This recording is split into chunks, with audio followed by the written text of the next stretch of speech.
Hi guys, Oliver here.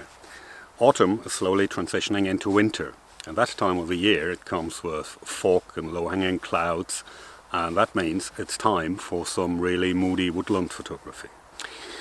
I am here in the beautiful forest of Dean, and there's no better place for that, with its ancient trees, with its variety of different trees. And I have no particular place in mind, but just something like, that path here behind me disappearing into nothing. So what I will do, I wander around and watch out for some promising sceneries, let me get inspired, and then we try to take some photographs.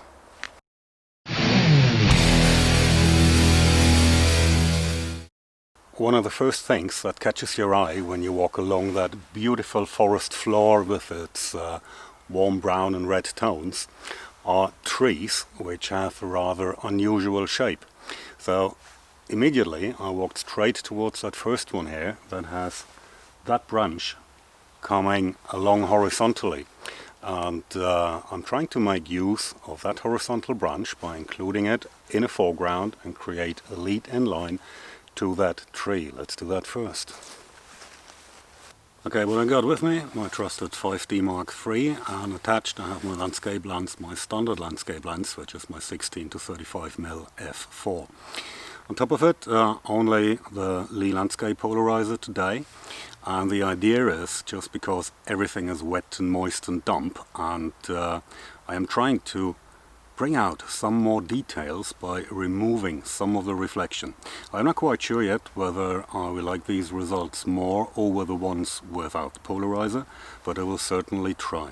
Okay, obviously the first thing we're doing is trying to find a composition which does exactly what I was just describing. I want to have that tree and want to make use of that horizontal branch here as a lead-in line.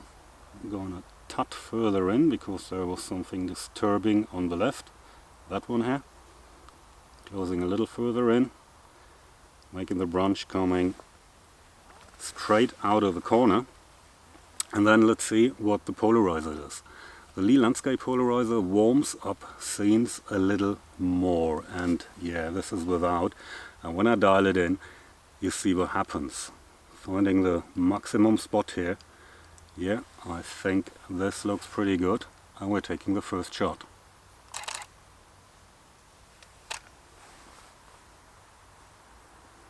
Yeah, what I see here in the back of the camera is already pretty promising. What I do, I will have a little variety in the composition. I will certainly do portrait format shots. Here, maybe getting a little closer in because I see there is a nice spot of moss on that branch on top, and the intense green might give a beautiful contrast to the warm browns here. Now this is what I mentioned before. I have that piece of moss here on that branch. I'm trying to combine it, a lead-in line with a bit of foreground interest, and let's see how that works out. First, of course, as always, trying to find my composition, and I'm going really wide here, 16mm. Again, having that branch coming right from the corner, and because that moss is very close to the camera, even though I'm stopping down to f11, which gives me 1/8 of a second at the moment, plus I'm shooting a little bracket, one step overexposed, and the same one step underexposed. And in part 2 I'm focusing a little further in, right in the center of that tree, just in case I need to do a bit of a focus stacking, but I will decide that at home in the post-production. Same here, shooting like a bracket, one step overexposed, one step underexposed. And our subject number 1, that tree here, is done.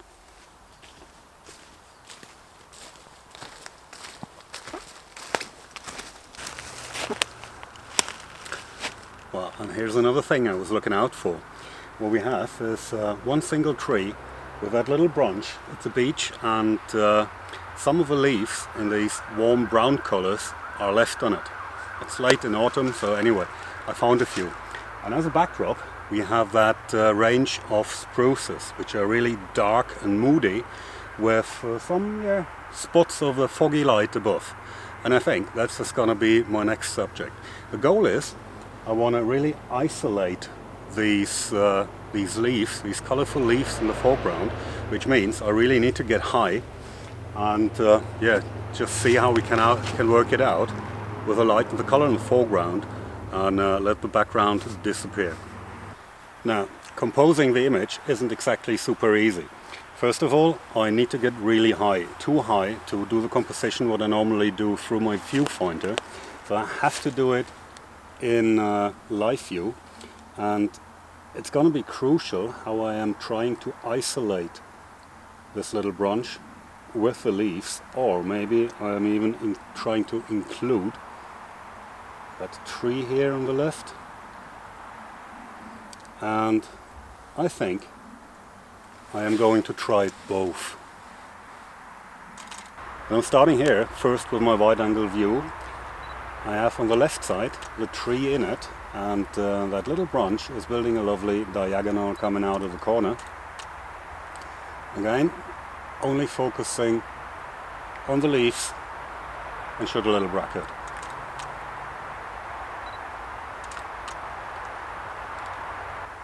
And okay, once that is done, I am simply going a bit closer in, and this time I am really focusing on these leaves here. Try to make it a bit interesting.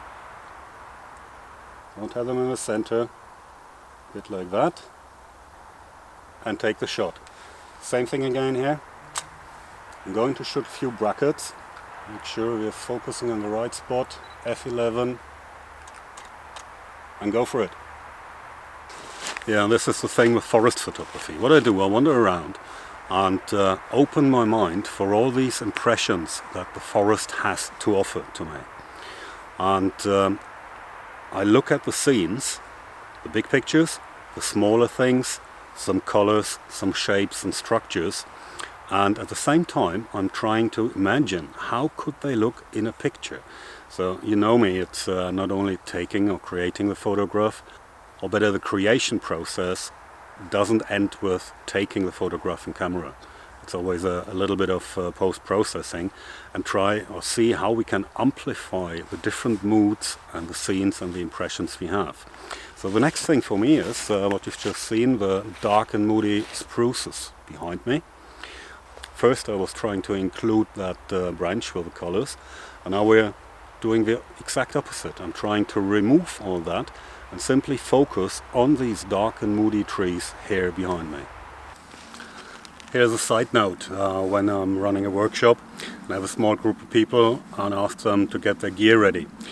Usually all of the tripods are set up kinda eye height when you're standing upright, and sometimes that is indeed the right thing to do.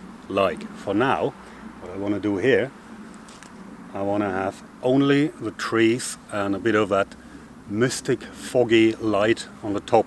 I do not want to include the foreground, so in that case having a shot here and simply take it.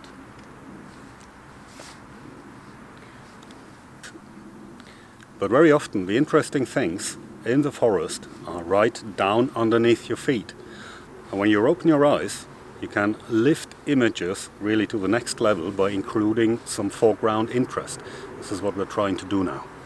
What we're having here now is quite the opposite to what we had before. From my tripod extended to the maximum, simply to exclude everything apart from the trees. Now we're doing the exact opposite. Right at the same position there's this old tree stump with lovely green mosses on, and these, what is it, how you call it? The shells of conkers. Yes, they were lying on there, and this is exactly why it caught my eye. I may have rearranged them slightly, that it suits the composition better, and when we're taking a shot like this, we're having about 20-25 centimeters from the front element of our lens to the conkers, and then the woodland in behind. This is certainly a case for a focus stack, so you won't be able to have everything in focus. There really needs to be different focus points in that shot. and that's the one I'm taking now. And as I said, there isn't much in focus apart from the foreground really, and this is why I'm taking few shots, same settings, into the distance.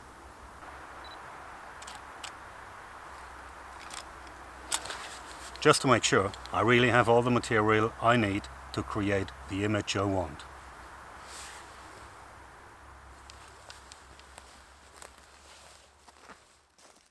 And one more scene is done, but this is a source of inspiration here. So what I'm doing next, it's still the same row of woods, but I'm simply walking in one row, and the reason is I have these young spruces down there on the forest floor. We have these juicy greens as a nice contrast to the mature trees, and let's see if we can create something out of that. Okay, the most important thing and tool and item you need in conditions like this is a lens cloth. So my polarizer here is really giving me a hard time, and every few minutes it needs to be carefully wiped. We don't want blurry images, do we? Okay, now as it's clean, let's have a look at the scene. Even though I'm with a 16mm wide angle here in my full frame, yeah, that might be a shot, but my idea is, why don't we try to create a vertical panorama like this?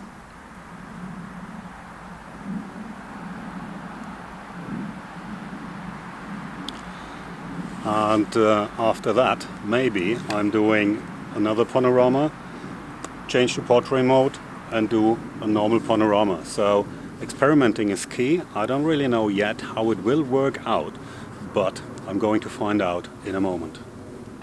Okay, because it's a panorama, I've switched now to manual mode, simply because I want to have the exposure the same. As you've seen in the little preview right now, it's getting brighter in the top of the trees, and I really want to have the exposure the same for every shot. Good. First one for the floor. Second one, we're going a little bit higher. Third one. And now we're going right up high. And because it is so nice and we are in the process of creating a panorama, I'm going all the way up high into the treetops. I don't really know how that works out, but I'm going very high now. Just as an experiment, not sure if I'm going to use that in the panorama later on. And as I said before, it is easier to delete some material which is not wanted, but being at home and thinking, I should have taken one extra, you can't fix that because you're not on location anymore.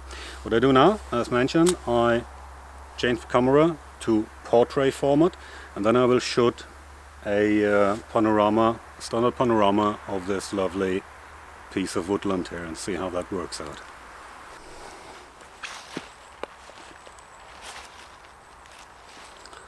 Well, as you can see, it's really easy for me to get lost in time when I'm out with my camera, and well, it doesn't really matter.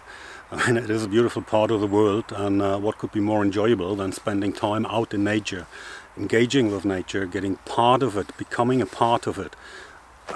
Well, I don't know about you, but I really like that.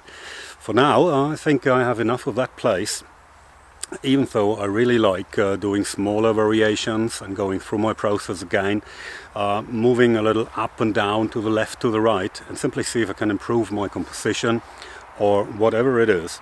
But for now, because I already spent a considerable amount of time here, that forest has more to see. I mean, let's just turn the camera around a little and and just see what other lighting situations we have here.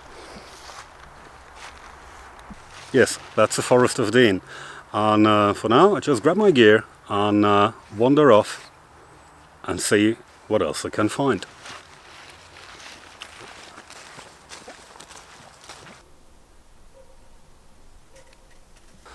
Well, the beauty of the Forest of Dean is that you don't have to go far and the forest is changing its face entirely. Now we have more of the juicy greens, and what I found is that little tree here, which still shows quite some brownish and autumn colors. It's not quite as isolated as I would have hoped for, but you know how it goes, you can't have it all.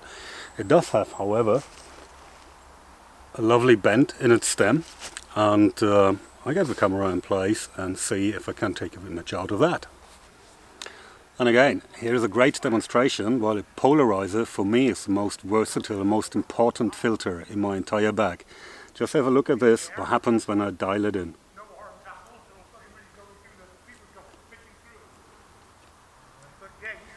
And it is like magic happens. So simply take the first shot and then a series of brackets and we're done here too.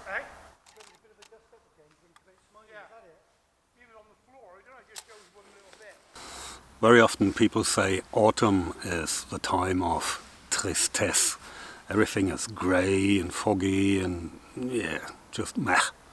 To me it's quite the opposite, and I think I managed to show you why. Especially here in the forest, everything is really colourful. You just have to open your eyes for the colour. I mean, we have a forest floor here with these reds and browns. We have juicy greens around here. We have yellow tones, some of the mosses, and it is just beautiful when you know what to look at. Now, with forest photography, that's a different thing. I mean, we don't have a seascape with some beautiful rocks in the foreground. We don't have an alpine panorama or things like that, but we do have plenty of trees, and therefore it is quite important that we are not only looking at the big screens. It is important that we watch out for the small things in the forest. That can be a stump with some moss on it. That can be a few leaves in the foreground. That can be, like the last one here, a tiny little solitary tree that just kept a few brown leaves on its stem. And yeah, with a bit of work we can isolate it from the subject, play around with the light, but I mean, you know all the techniques, shoot some brackets, and a bit of Photoshop work is necessary. But after all, that is a very satisfying time of the year for me. Yes, and of course I am very lucky to live in such a beautiful part of the world. There are other things, I mean, woodland sceneries with paths going up in the distance and disappearing here in the mist. I didn't take any of these shots today, simply because all of these paths I came across here in the area are pretty straight, which I think is rather boring. But I know other places where we have lovely S-bends where we can include some interest in a photograph. And yeah, especially, you know, lead-in lines, foreground interest, sometimes it's what really makes a photograph interesting. And this is the end for today. Hope you enjoyed it, and perhaps you got a little bit of inspiration to get your camera and get out in the fog in your local woodlands, if you're lucky enough to have some. Don't forget to leave me a like, or leave me some nice words in the comments, always appreciate it. If you have a question, type it in the comments and I will always try to answer as good as I can. Most important, don't forget to hit subscribe. Thank you very much for watching, and I see you again soon.